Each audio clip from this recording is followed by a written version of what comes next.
Hola, ¿qué tal? Una edición más de Historias. Hoy, la 594.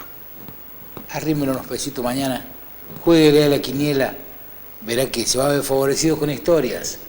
Hoy vamos a tener una historia con muchas anécdotas, sin lugar a dudas, con alguien que tiene experiencia con el micrófono, alguien que tiene experiencia radial, alguien que está relacionado en cierta forma con el campo, pero vamos a dejar de lado todo preambulismo, vamos a dejar de lado toda la presentación para que simplemente el invitado sea el que sea protagonista en esta historia. Jorge Omar Sebastián Alegre, el protagonista. ¿Qué tal, Jorgito? ¿Cómo te va? Samuel, qué gusto. Y bueno, gracias por la invitación. Demasiada presentación. Jorge Omar Sebastián. Cuando uno tiene tres nombres, sí, se debe a alguna causa. Sí, bueno, normalmente los abuelos tienen mucho que ver. Mi abuelo Sebastián, mi padre Omar, y ahí surge todo. Y lo más lindo es que me conocen todos por el pollo. Yo soy oriundo de La Bulaye y bueno, allá me conocen todos por el pollo. Es más, en todos lados ya prácticamente. Ese es mi sobrenombre y es lo que acorta todo prácticamente. ¿A qué se debe Pollo? Mi padre tenía un criadero en La Bulaye muy grande de pollos y bueno, yo era chico, vivía ahí con ellos, iba, salía. Era el pollito. Y era el pollito, entonces... bueno, ¿a tu viejo no le decían pollo? No, a mi hijo le decían el pelado. En alusión obviamente a la falta de cabello. No sé por qué. Y bueno, debe ser alguna cuestión rara, pero por ahí pasaba la cosa. No sé por qué me dicen los chicos pelados. Bueno, y ahí está la famosa frase de que mi viejo, con un apodo de toda su vida, y en el caso mío también, porque prácticamente de muy chico me empezaron a decir así, así que bueno... ya se institucionalizó, como decimos nosotros. Bueno, Pollo, no me sale. ¿Cómo comienza tu relación con los medios, Jorge? Bueno, en realidad yo comienzo en La Bulaye, en Radio La Bulaye. Ya casi nacimos juntos, digamos, en lo que hace a mi profesión y lo que hace a la vida radial de LB20, en el medio. Y yo comencé haciendo primero un micro que tenía que ver con la parte de camping, o sea, me gustaba mucho, me sigue gustando la naturaleza. De hecho, mira, hay una cosa muy linda que tal vez no lo sepan ustedes. Yo fui scout en La Bulaye durante 26 años. Marcelo, nuestro director, también fue scout y dice que te conoce a vos desde la época de scout. Bueno, justamente, yo formé el grupo scout de la Carlota.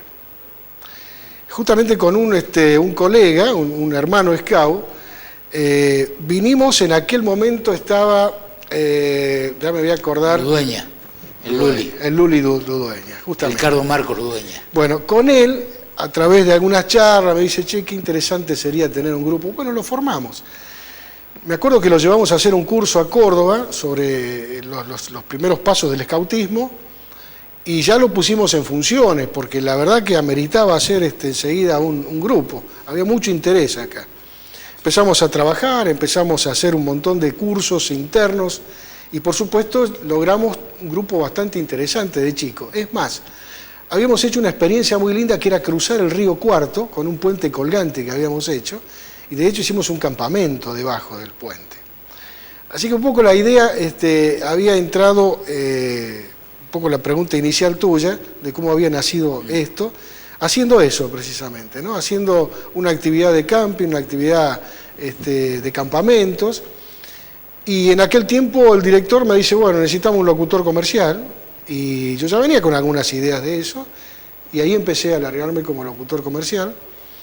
Y por supuesto me formé como locutor comercial y con el tiempo la inclinación, un poco por verlo a mi viejo con su actividad, mi viejo era viajante de maquinarias agrícolas, eso me interesó bastante, yo iba mucho al campo y a partir de eso comienzo a inclinarme un poco en la actividad del campo. Empecé haciendo los micros famosos de los mercados a término de hacienda y de granos, y después ya con un programa propio que duró muchísimo tiempo en la radio, ¿no?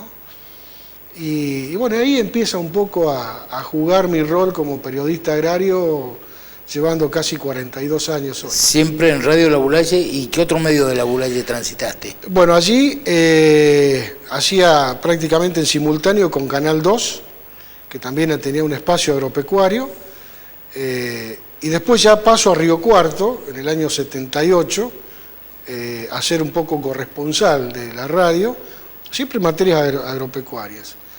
Y bueno, que lo sigo manteniendo hasta el día de la fecha, ¿no? Desde el año 78 que estuve con los primeros informes en la radio, y hoy ya, digamos, formo parte del staff de la radio en materia agropecuaria, ¿no? De hecho, todas las mañanas, muy temprano, estamos allí firmes, mateando y tratando de llevar la información siempre técnica.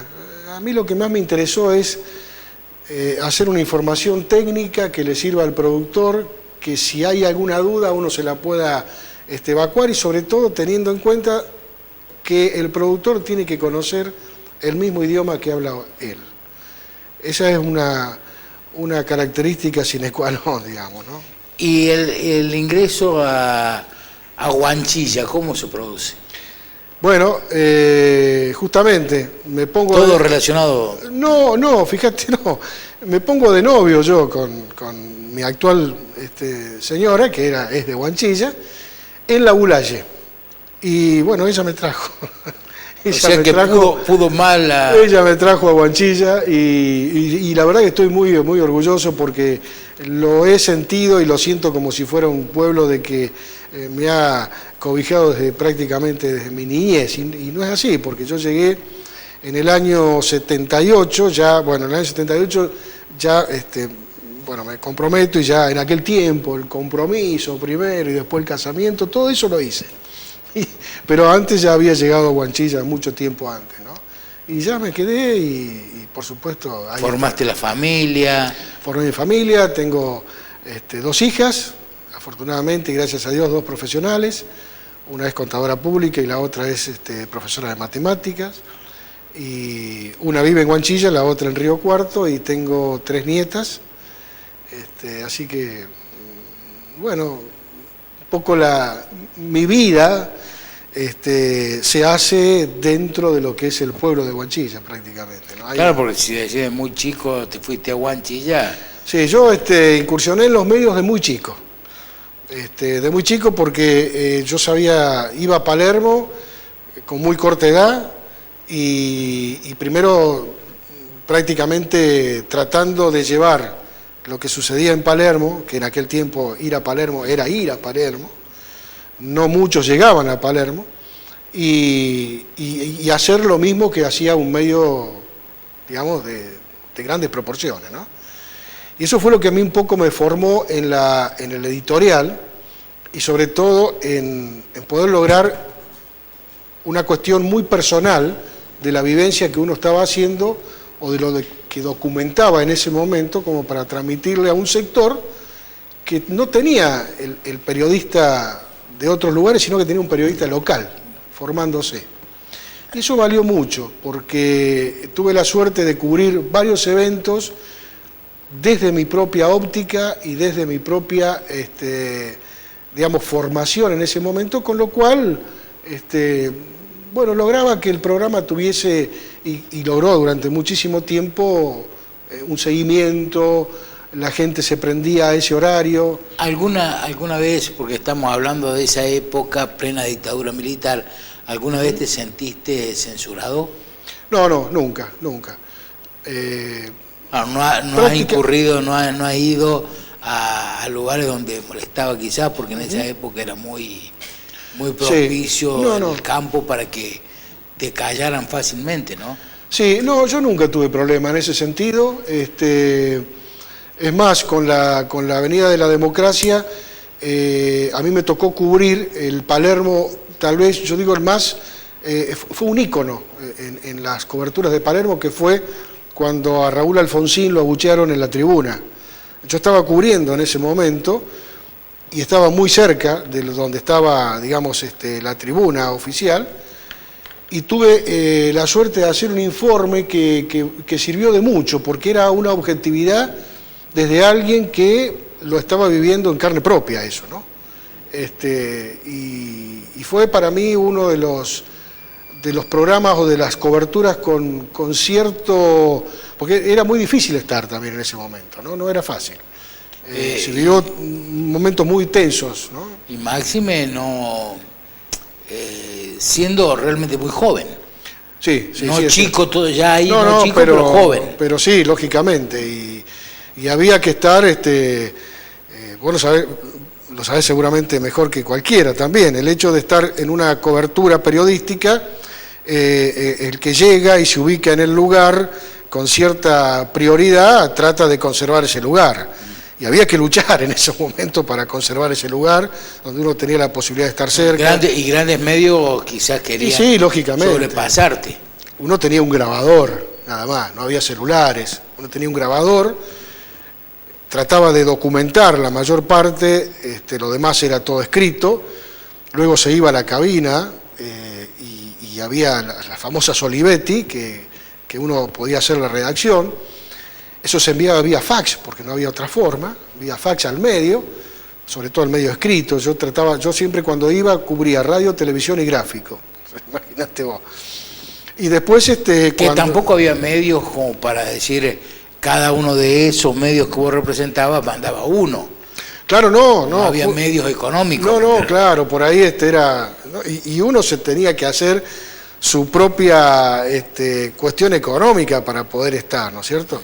Yo generalmente siempre cubría viernes, sábado y domingo, es decir, el viernes las juras de clasificación y admisión, el sábado la inauguración y el domingo un poco más distendido y ya pegaba la vuelta a la tardecita, ¿no? Pero cuando nos tocaba salir al aire, por ejemplo, para las radioemisoras, uno tenía que buscar la cabina y lograr que tenía los horarios para salir, ¿no es cierto? Y a veces estábamos muy jugados con esos horarios. Entonces, ¿qué hacíamos? Grabábamos 3 o 4 programas o 3 o 4 salidas, porque en la cabina había 5 o 6 que estaban esperando. No había celulares, o sea que era muy digamos, de corazón abierto todo eso lo que se hacía, ¿no? Con muchas ganas, con mucho esfuerzo, con mucho sacrificio, muchísimo sacrificio. Poder ir a Buenos Aires no era lo mismo que ir ahora, ¿no? Jorge, te noto cansado de tanto trabajar, te invito a la primera pausa. Pero con todo gusto, un placer. A usted decirles, enseguida continuamos con Jorge Omar Alegre, el protagonista de la historia de hoy. Una historia que va a transitar por muchos caminos, como le dije, y va a ser muy entretenida. Hacemos las pausas, vemos los avisos que realmente convienen. Pausa en Historias.